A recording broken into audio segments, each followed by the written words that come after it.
శాసనసభ్యులు మంత్రివర్యులు మన శ్రీధర్ బాబు గారు ఈరోజు ప్రవేశపెట్టినటువంటి తీర్మానం అధ్యక్ష, చర్చ అధ్యక్ష, ఎంత దారుణం అంటే అధ్యక్ష, ఎంతో దీంట్లో వివక్ష ఉందట. కేంద్రం ప్రవేశపెట్టినటువంటి బడ్జెట్లో అత్యంత వివక్ష ఉందట, విషపూరితం ఉన్నదట. అసలు విషపూరితం ఏంది అనేది ఒకసారి మీరు గ్రహించాలి మంత్రి గారు.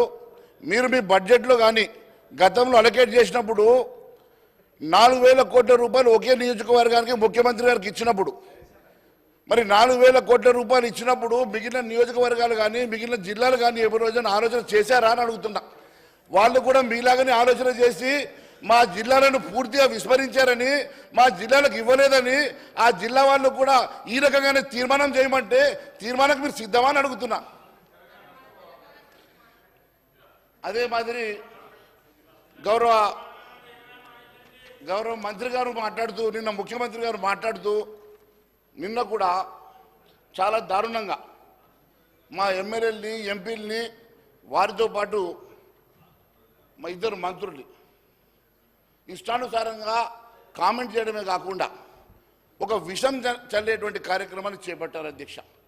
కేవలం మేము ప్రధాన ప్రతిపక్షంగా ఈరోజు ఈ రాష్ట్ర ప్రభుత్వానికి సమానంగా 8 మంది ఎంపీలను గెలుచుకునేసరికి పాపం ముఖ్యమంత్రి గారు ఇబ్బందులు పడి ఎక్కడైనా కుర్చీకి ఎసరు వస్తుందో, ఎక్కడ ఆయన పదవి పోతుందో అని చెప్పి భయపడి ఏదో ఒక రకంగా మమ్మల్ని ఇబ్బంది పెట్టాలని చెప్పి ఈరోజు ఈ రకంగా తీర్మానం ప్రవేశపెట్టడం ఎంతవరకు సమంజసమని అధ్యక్ష నేను అడుగుతా ఉన్నాను.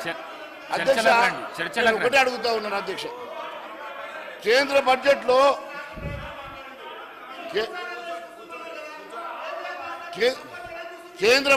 అధ్యక్ష తెలంగాణకే కాదు ఏ రాష్ట్రానికి కూడా అన్యాయం చేయలేదు అధ్యక్ష. ఒక్కసారి ముఖ్యమంత్రి గారు అనుభవం లేకుండా డైరెక్ట్గా ముఖ్యమంత్రి అవడంతో పాపం వారికి ఫెడరల్ వ్యవస్థ మీద పూర్తిగా విశ్వాసం లేదా, అనుభవం లేక మాట్లాడుతూ ఉన్నారా? దయచేసి వారు ఒకసారి సభకు తెలియజేయాల్సిన అవసరం ఉంది అధ్యక్ష. నేను సింపుల్గా 2 అడుగుతా ఉన్నాను అధ్యక్ష. ఈ ఫెడరల్ స్ఫూర్తి ఈ దేశంలో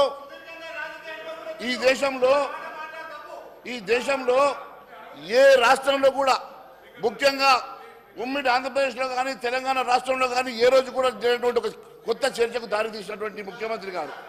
నేను ఒకటే అడుగుతా ఉన్నాను, కేంద్రం నుంచి నిధులు వచ్చినప్పుడు రామచంద్ర నాయక్ అధ్యక్ష